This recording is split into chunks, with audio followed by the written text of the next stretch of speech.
Good evening, everyone. Thank you, councillors. Welcome one and all to the ordinary council meeting of the City of Canning being held this evening, which is the 17th of February 2026, the time being 6 p.m. I declare the meeting open.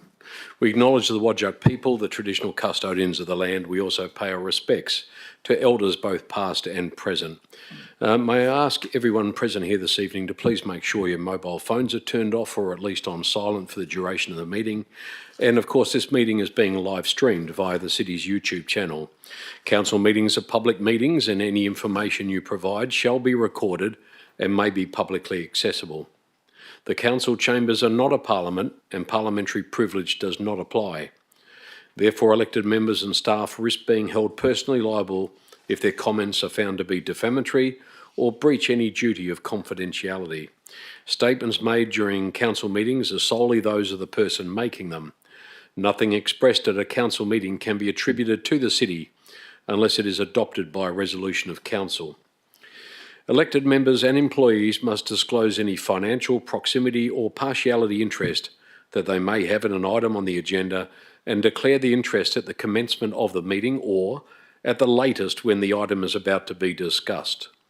Financial, proximity and impartiality interests are to be disclosed in accordance with the provisions of the Act. An elected member's disclosing a financial or proximity interest must not participate in that part of a briefing relating to their interest and must leave the meeting for the duration of the item. The confirmed minutes of a council meeting are the official record of that council meeting. As required under the Local Government Act, the City publishes a video recording of the meeting. Recordings must not be copied, republished or reproduced without the City's express permission. Thank you. At item 2, attendance, we have no apologies this evening. We do at item 2.2, Councillor Jacobs has an approved leave of absence which runs from the 16th of December last year to the 12th of March 2026. Disclosures of interest. CEO Michael Littleton, have we received any at item 3?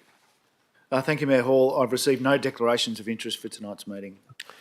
Terrific, thank you for that. At item 4, announcements by the presiding member. I do just have one announcement. I think it would be remiss of me not to mention that the Lunar New Year commences this evening on the 17th of February and it runs right through to Tuesday the 3rd of March. Now, sometimes known as the Chinese New Year, the Lunar New Year is particularly important to our Chinese community, but it's also celebrated by other cultural groups, including from Korea, Vietnam and our good neighbours, Malaysia. It's the year of the fire horse, and I wish all of those celebrating the Lunar New Year a happy, lucky, and prosperous New Year. Thank you very much. At item 5, reports of delegates without discussion. Does any council member wish to proffer a report this evening? None, thank you. We move on to public question time. I understand that we have no questions from the public tonight, so I don't propose to open or close public question time. At item 7 on the agenda, confirmation of minutes. These are for the ordinary council meeting held back on the 16th of December in 2025. The officer's recommendation is on screen and the recommendation is on page 5. Can I have a mover, please, for the confirmation of those minutes? Thank you, Councillor Secon, and a seconder. Thank you, Councillor Yvonne Rodriguez. We shall put the item to the vote.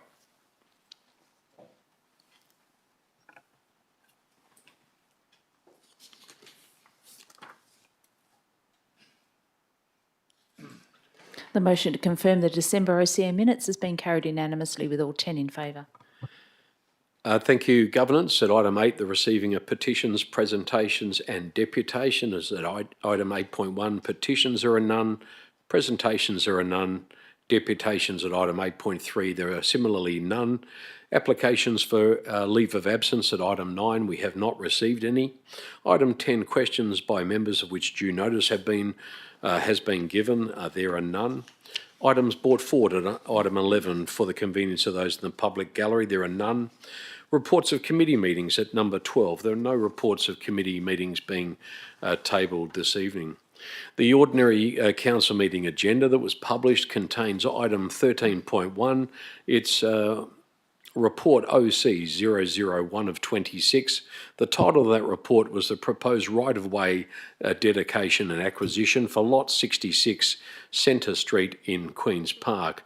The CEO has provided due notification to me as the presiding member to withdraw this item and has communicated that to the council. And under the provisions of the City of Canning Standing Orders, item 14.2, I agree that the reasons provided by the CEO are sufficient to warrant the withdrawal of that item. Mr. CEO, for the public record, can I ask you to provide some commentary around why the decision has been taken to withdraw that item for the moment? Yeah, thank you, Mr. Mayor.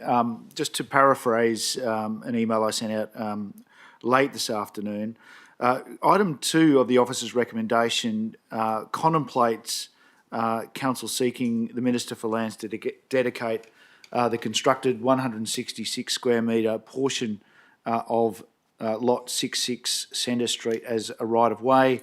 On further review, what is clear is that Lot 184 George Street is the only property that will benefit by that dedication and right-of-way. On that basis, it stands to reason that one of the options that should have been contemplated in the report was the acquisition of that 166 square metre portion of land by 184 George Street. There are some other options and opportunities available that should be explored in the council report. By withdrawing it, that will give us some further opportunities to research those and provide council with some additional information. Thank you, CEO, for that clarification. The matter will come back to council at a later time. The CEO will give us notice of that. Thank you. Item 13.2. This is from the Directorate of Mr. Nelson Maurizio, the Director of Corporate and Commercial. It's CC 001 of 26. The title of that report, Monthly Financial Report for way back in November 2025. The recommendation is on page 18 of the agenda and is on screen. Can I have a mover, please, for the financial report for November 2025? Councillor Kunza, thanks very much. Deputy Mayor Mark Bain was the seconder. Councillor Kunza. Just that I support the officer recommendation. Thank you, Mayor Hall. Thank you. Deputy Mayor. Thank you, Mr. Mayor. Yes, I also support the officer's recommendation. Thank you. Anyone wish to speak against the item? Councillors, let's put it to the vote. Thank you.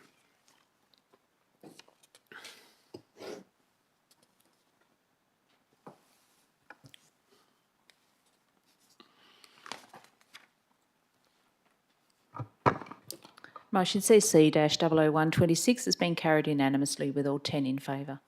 Thank you. We move to CC 002 of 26, and this is the financial report for December 2025. The recommendation is on screen. It also appears on page 59 of tonight's published agenda. Can I have a mover, please, for that item? Thank you, Councillor Secon, and a seconder. Councillor McCorkle, thank you very much. Councillor Secon.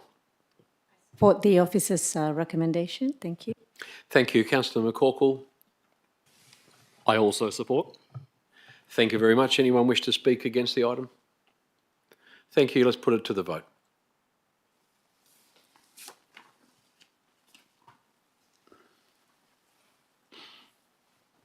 Motion CC-00226 has been carried unanimously with all 10 in favour. Thank you, Governance. We move on to item 13.3. This from the Directorate of Mr. Graham Bride, the Director of Planning and Development. It's PD 001 of 26. The title of the report being the Report of Review of Local Planning Scheme number 42. The officer's recommendation appears on page 100 of tonight's agenda, and the vast majority of it is currently on screen. Councillors, can I have a mover, please, for this item? Deputy Mayor, thank you. A seconder for the item. Councillor Kunza, thank you. Deputy Mayor. Yes, thank you, Mr. Mayor. Yes, I support the officer's recommendation and the report of review of LPS 42 being forwarded to the WAPC for consideration and determination. Thank you. Thank you. Councillor Kunza. Thank you, Mayor Hall. Yeah, look, I support the officer recommendation, but I did want to comment on what I touched on last week with respect to the issues I believe need at least acknowledging, especially given we're discussing the review of the city's planning scheme. But whilst LPS 42 remains well aligned with state strategic planning objectives at a macro level, as per the review report, and shows we're generally meeting the expected state government infill targets, I do question some specific consequences and challenges, such as whether the local infrastructure is able to keep up with the planning objectives. Using Riverton again as an example, and perhaps other ward councillors may have other examples in other suburbs, but LPS 42 significantly impacted Riverton through the intensification of the entire suburb. It was upcoded, partly because of the age of the housing stock, which meant development was ripe, the proximity of the Riverton District Centre, as well as its transport corridors, namely the High Road Corridor and Leach Highway. It's a specific planning and policy objective to densify our transport corridors. Now, during this time, we've invested into approving intersections along these corridors, such as the Leach Highway and Webb Street intersection, due to a number of safety and congestion issues. Main Roads has already reduced the speed along Violent Avenue. The member for Riverton and the state government are reducing access along Leach Highway at 5th Avenue, Beatrice Avenue and Corinthian Road due to their perceived issues. We're rightfully arguing to expand Shelley Bridge due to the significant bottleneck there and what it does to the local road network.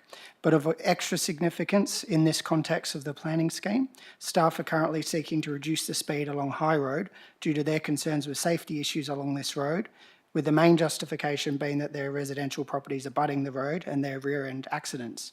So the planning and policy objective of the City of Canning, through LPS 42, is to intensify activity along the High Road corridor, put more people in the homes along High Road and near High Road, but the city's infrastructure team is concerned with the safety issues along High Road, so reducing the speed limit after a road safety audit.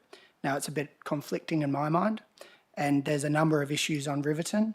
Our own public open space strategy says that Riverton is deficient in playgrounds and open space, and this will only get worse based on population growth and densification.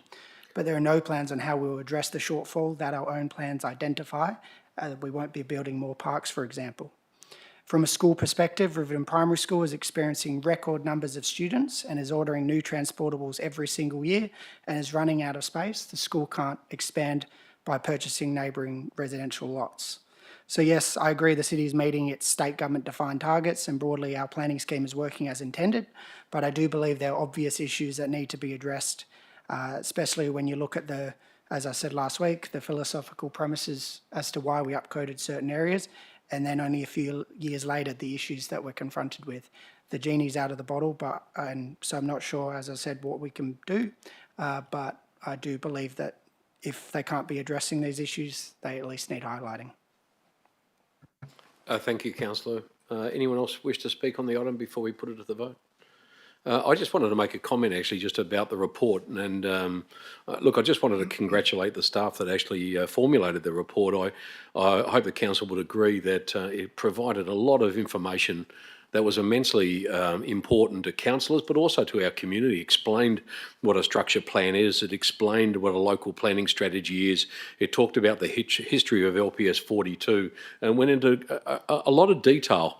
I certainly appreciated it, and there is never we should never miss an opportunity to actually provide some learning, not only to elected members, but also to our broader community. And the way in which it was written, the detail contained in it, I got a great deal of benefit from it, and I'm certain the community did as well.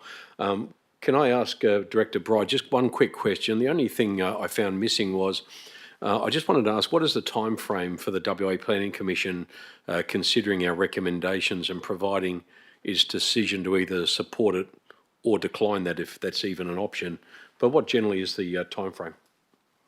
Through Mr Mayor, I'd suspect it would be around 90 days, so we should have a response in 90 days and we'll bring that back to Council. Fabulous, thank you. Councillors, in the absence of anybody wishing to speak against the item, we shall put it to the vote.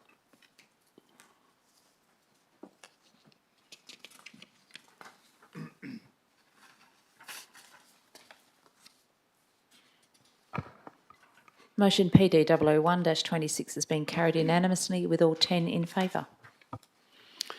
Thank you. The next item is items 13.4 and 13.5. They are from the directorates of Mr Warren Bowe, Director of Infrastructure and Environment, and Mr Gary Fisher, Director of Customer and Community.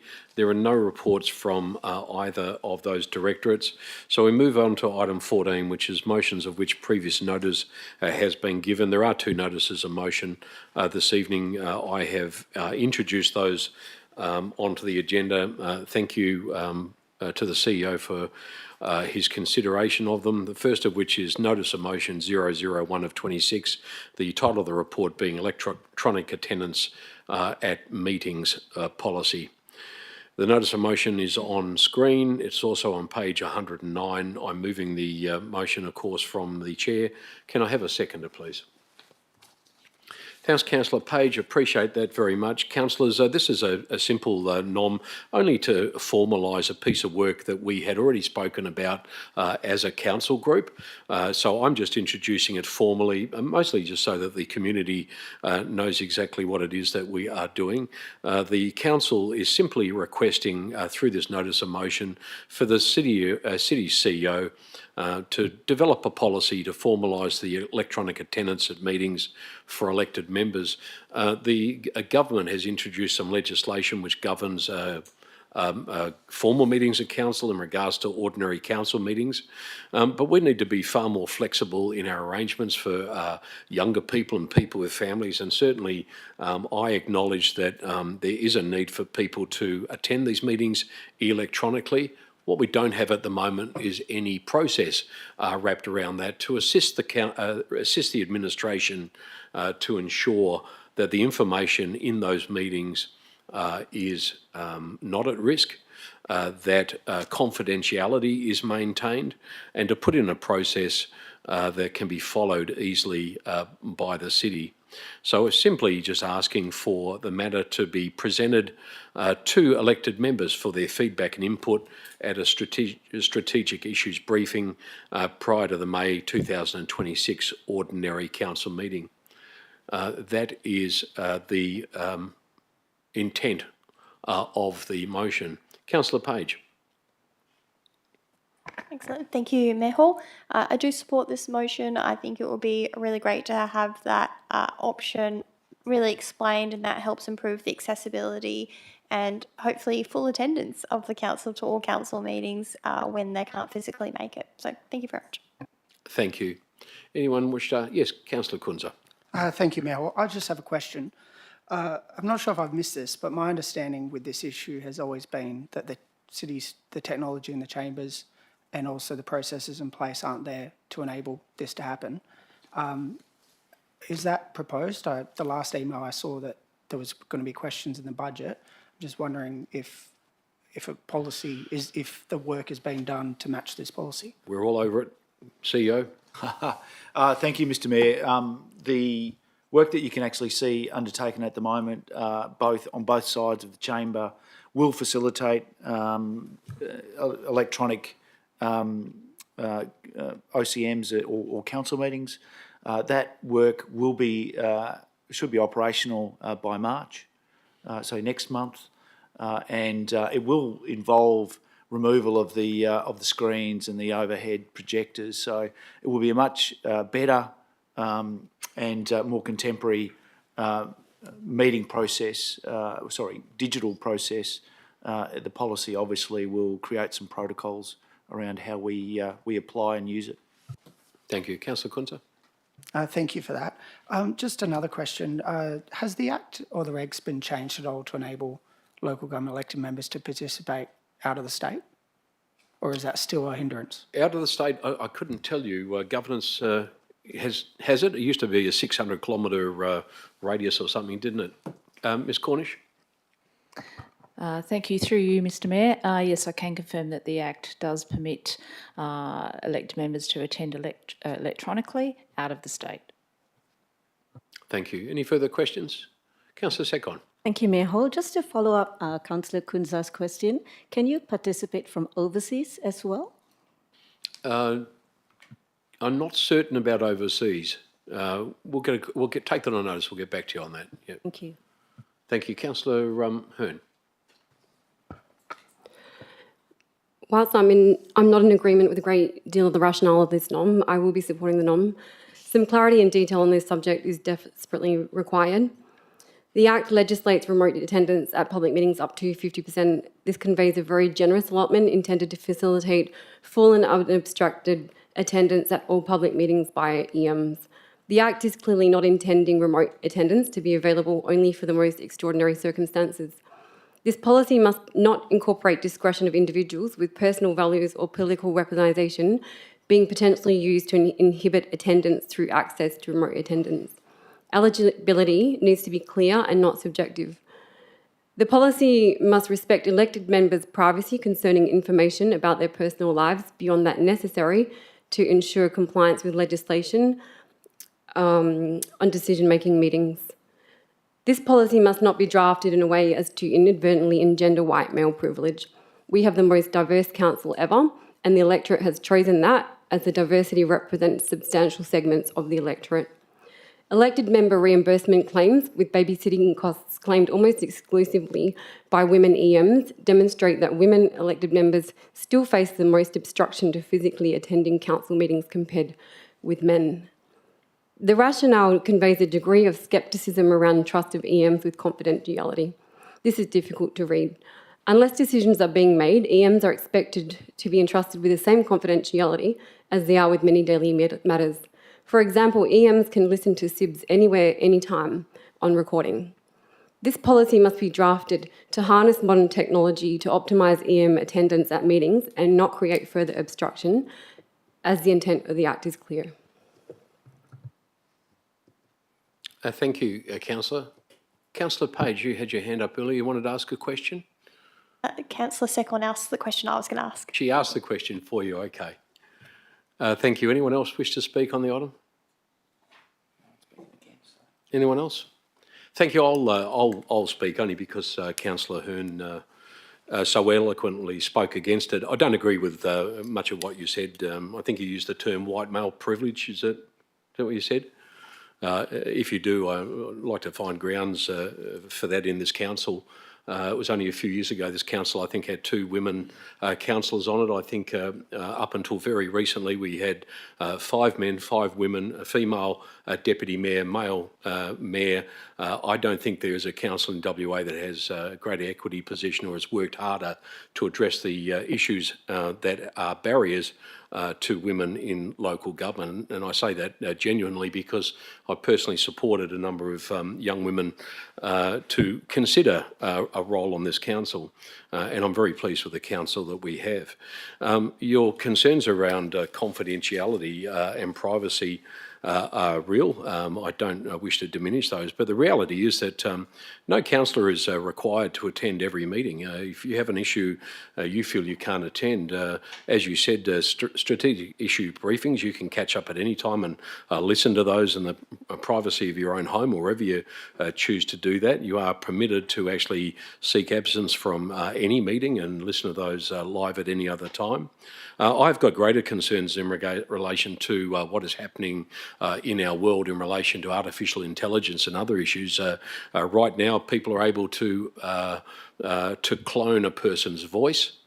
We have no trigger at the moment to compel any member of this council to actually turn on their camera so we can ensure that the person that's speaking to us on a blank screen is actually the person we think that it is, even when we're dealing with confidential matters.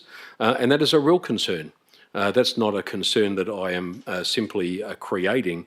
That is a real concern, and we saw not terribly long ago, we saw AI used to actually create images of people such as a former President Obama. And we saw his image, which was, for all intents and purposes, him cloned to create images online.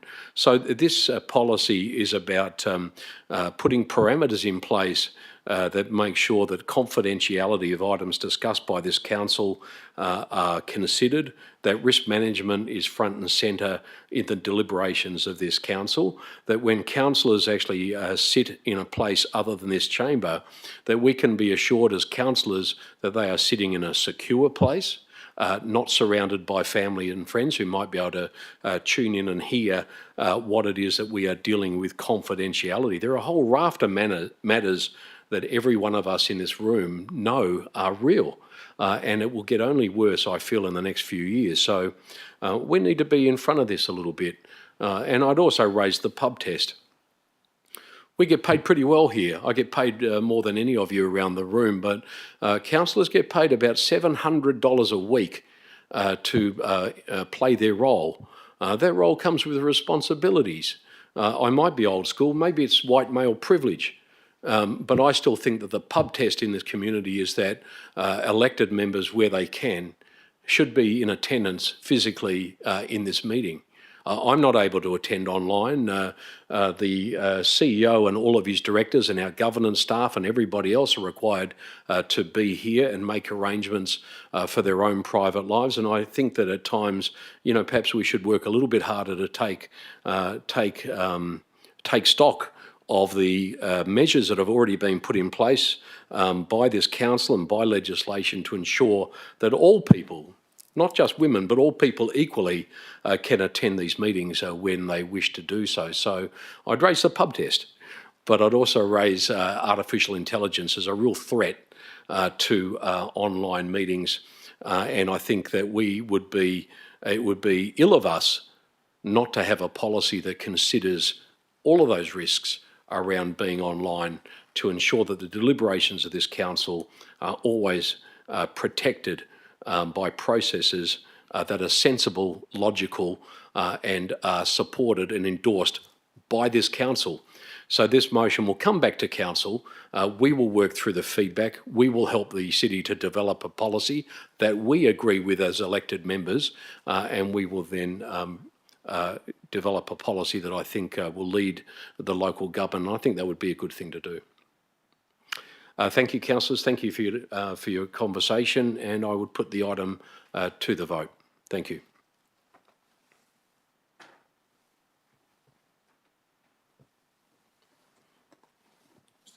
Are we missing one vote? I think it was me. Motion NOM 001-26 has been carried unanimously with all 10 voting in favour. Thank you. Thank you, councillors. Notice of motion 002 of 26 is the next item. The title of this report is Reward for Information Policy. The notice of motion appears on screen. It also appears on page 111 of the agenda. I'm moving the item from the chair, and if I have a mover, I will speak to the item. Do I have a seconder? That would be Deputy Mayor Mark Bain. Deputy Mayor, I also understand that you wish to include a Part E in the motion, which would be illegal motorbike activity. Is that correct? That's correct, Mr. Mayor. Yes, if you'd be open to inserting E into one of the NOM. Thank you, Deputy Mayor. I've got no issue with including that in the conversation. So that is a very minor amendment, and I'll take it as a minor amendment. So that will be just an inclusion in the notice of motion. Thank you, Governance. So that will be Part E. Sorry, Deputy Mayor, I had it here just a moment ago. Part E, illegal motorbike activity. I think that would be illegal off-road motorcycle activity. We're not looking at road rules, are we, at the moment? Off-road, parks, reserves? I guess yeah, any sort of illegal motorbike activity that it may include, well, more than likely include in most cases dirt bikes or those off-road vehicles. But yes, vehicles, specifically motorbikes, being used also on pedestrian paths, on the roads, etc., in a manner that can be considered an offence or illegal. Thanks, Deputy Mayor. Look, I'll speak to the item and that matter too. Obviously, we shouldn't get bogged down tonight in detail. The detail will be developed by this council and also by the city's officers. But councillors, I just wanted to say, look, the reason why I have introduced this, and I know it's a novel approach, and offering a reward in local government is not something that's the norm, though it has actually been offered by the local governments and some local governments in Western Australia, including the city of Busselton. But all of us here at this table recognise that our community is increasingly frustrated by ongoing criminal behaviour that is unacceptable and almost always remains unpunished. And our frustrated residents are frequently drawing to our attention instances of wanton vandalism, including graffiti, that we're doing our very best at great cost to try and address, willful damage to community property, including newly planted trees. And we've had massive issues in Nerdy Park, Adenia Park, in Canning Vale. We had, I think, 35 almond trees destroyed out there wantonly and willfully. We're seeing issues around the illegal dumping of rubbish, which has been raised in this council and raised by our community, and that includes industrial waste. And more recently, the proliferation of unlicensed and possibly stolen motorcycles being driven through parks and reserves, particularly in and around the Canning River Regional Park. Look, I share the frustration of our residents, and they often vent to us, don't they, by email. I don't think there's a councillor around this room that hasn't had a member of the public not venting to them about damage to trees and why aren't we protecting them, about graffiti in our streets, about the dumping of rubbish and a whole raft of other issues. And we really do need more eyes on our streets to gather the sort of information required to make perpetrators accountable for their behaviour. Now, as a local government authority, we have a role to play in the protection of our community and also the detection of crime. And in recent years, this council, we have invested in CCTV. We supported the police with their number plate recognition initiative when they put cameras in strategic places around our city. And we've also quadrupled the funding, our investment in our security incentive scheme. And we've done that because we've been listening to our community about their concerns around public safety, feeling safe in their homes, and also that we know that we have a role to play, a minor role to play in the detection of crime.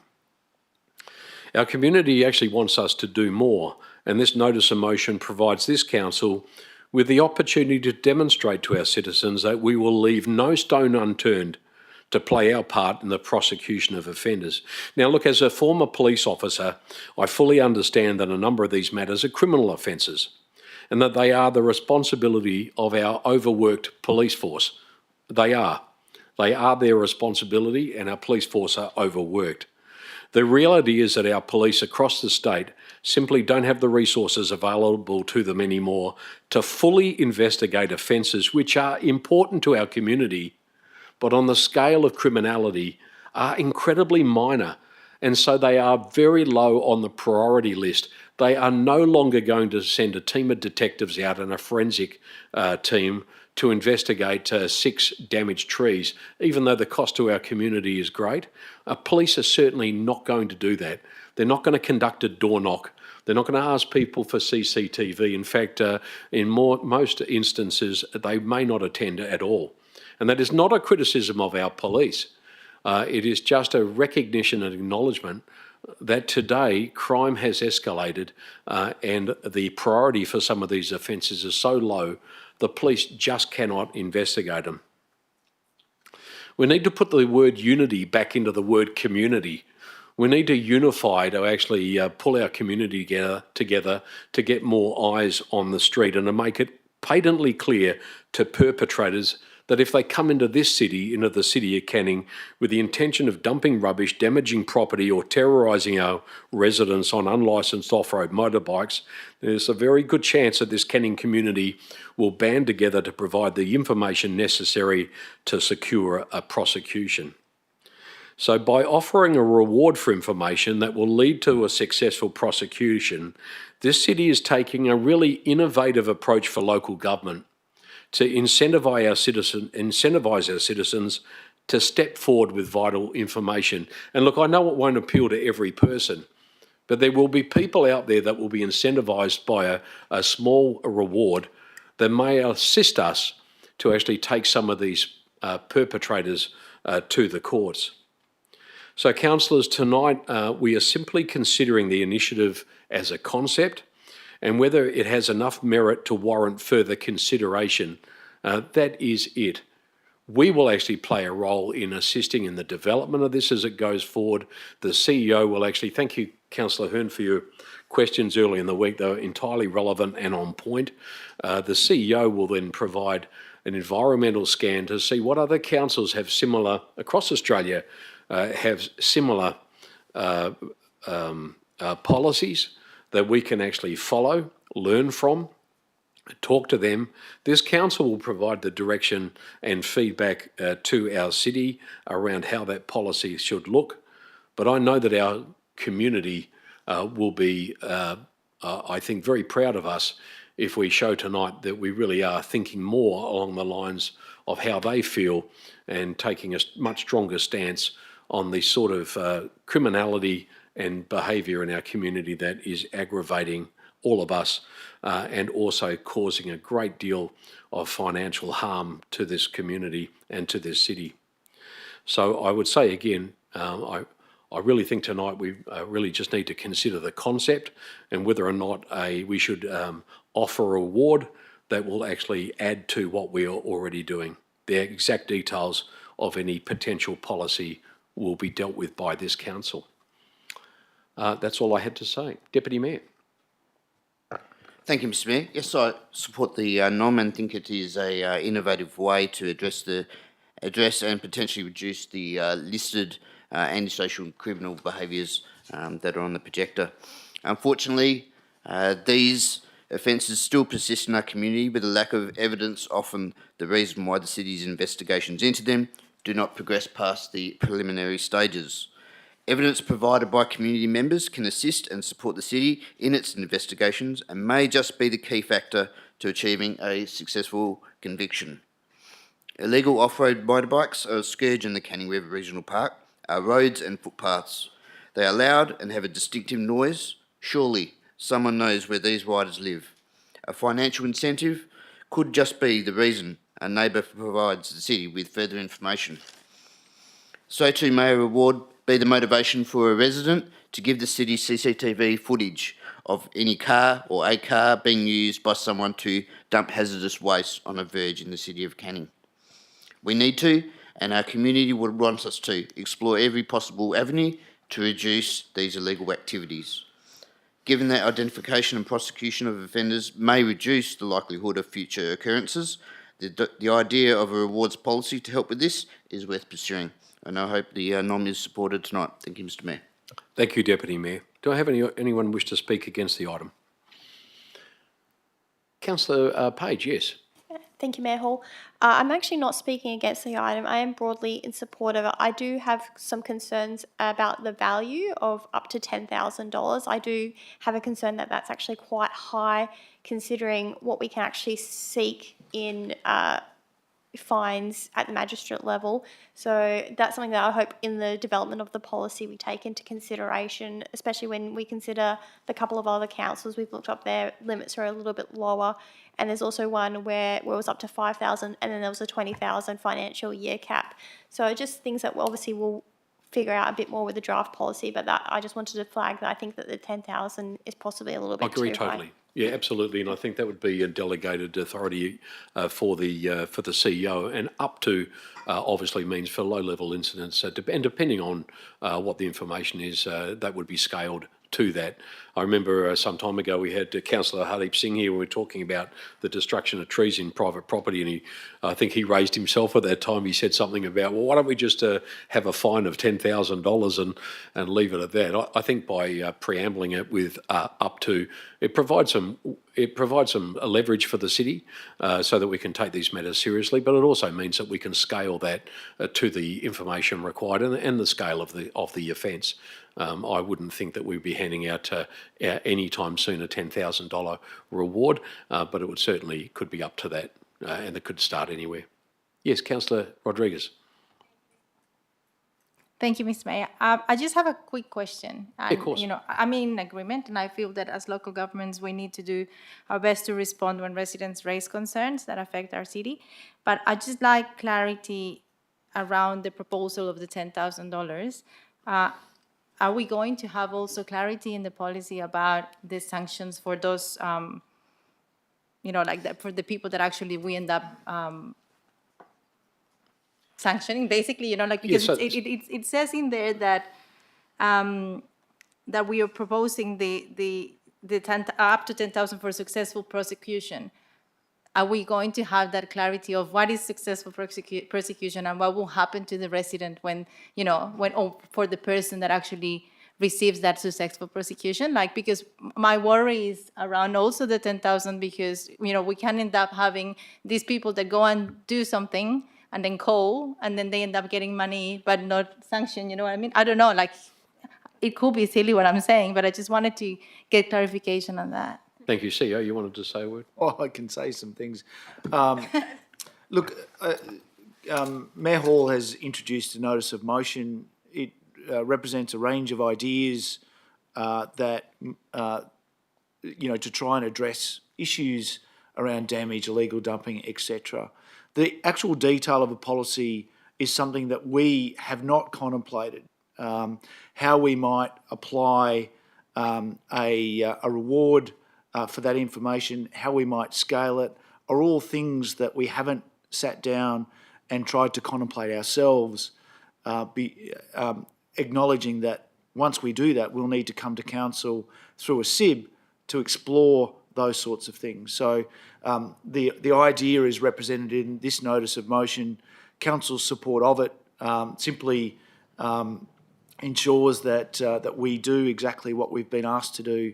The detail that you're asking, we haven't actually even contemplated. So if the elected members support this, we'll go away and come up with some a range of options for consideration. It will inform a strategic issues briefing, and from there we would sit down and draft a policy. Councillor Rodriguez, you happy with that? We'll come back to us. We'll assist. Yes, Councillor Hearn. I'm very supportive of increasing prosecutions as a deterrent to some of these infractions, which are proving so very difficult to deter. There's no question we need to explore, sorry, I'm speaking for. Thank you. There is no question we need to explore new ways to prosecute individuals who willfully engage in this conduct. With the extent of private CCTV in our city, there is a wealth of information we should be able to access.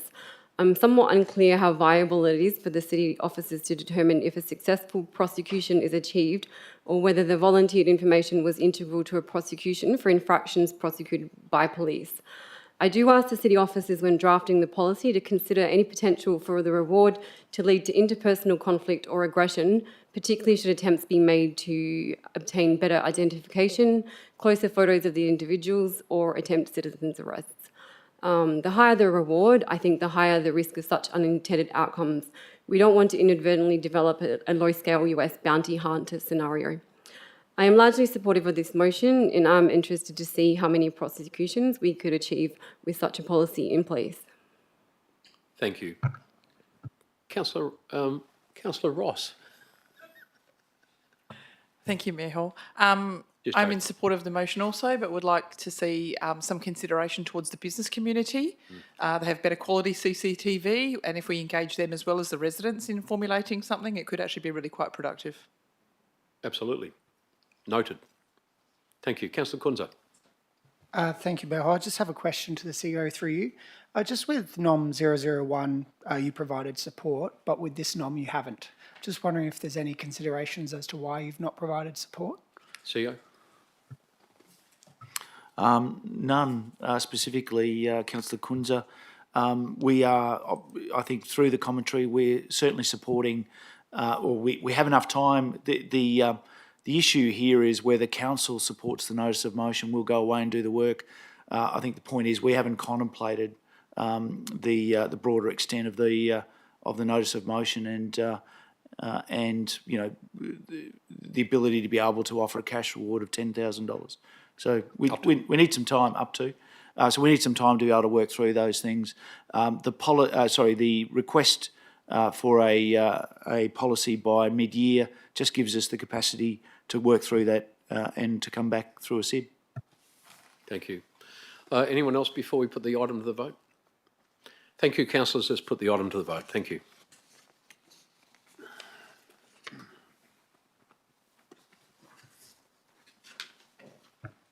Just one more.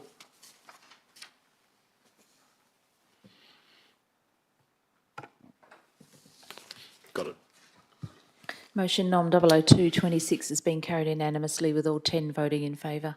Thank you. Thank you, councillors. At item 15, urgent business. There is no urgent business this evening. We do have a confidential matter, though, at item 16. I thank the members of the public for their attendance tonight and ask that they please leave the council chamber in an orderly fashion. Thank you. In order for council to consider the confidential matters.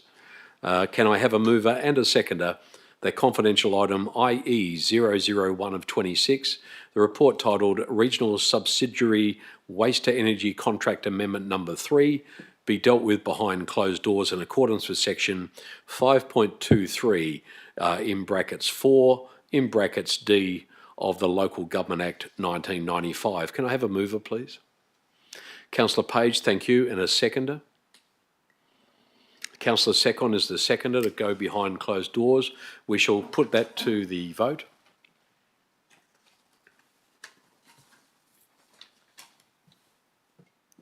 The motion to go behind closed doors has been carried unanimously with all 10 in favour.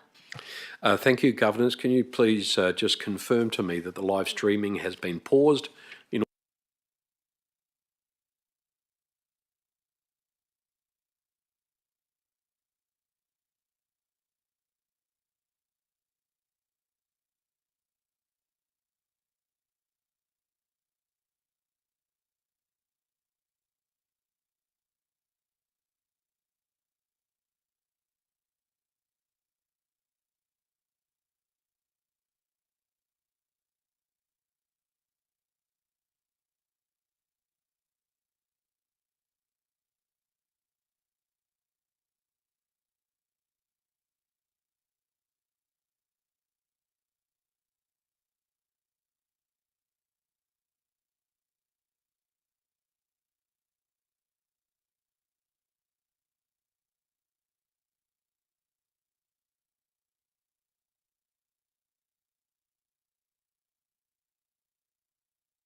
It has. Thank you. For those still tuned in to us at home or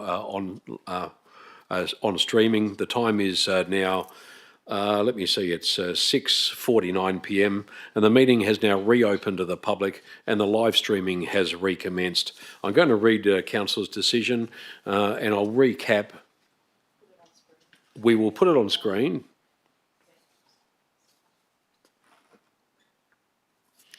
Thank you. Council's decision is now on screen for the convenience of those in the public gallery. The item, just to repeat, was IE 001 of 26, title of the report being Rivers Regional Subsidiary, Waste to Energy Contract Amendment number 3. The officer's recommendation, which has been endorsed unanimously, 10 votes in favour, none against, is that Council, 1, advises the Rivers Regional Subsidiary that deed of variation number 3 to the Kwinana Waste to Energy Waste Supply Agreement, in brackets, confidential attachment 1, is acceptable, and 2, authorises the Chief Executive Officer to execute the deed of variation number 3 to the Kwinana Waste Energy Waste Supply Agreement on behalf of the City of Canning, and 3, requests the Chief Executive Officer to prepare a report and present via a strategic issues briefing no later than August 2026 on the risks and benefits of the City of Canning becoming a formal member of the Rivers Regional Subsidiary. That is the decision of Council. Thank you. At item 17, at closure, there being no further business this evening, I now declare the meeting closed. The time being 6:51 p.m. I'd like to thank you all for your attendance this evening and bid you a fond farewell and a safe trip home. Thank you, everyone. Good night.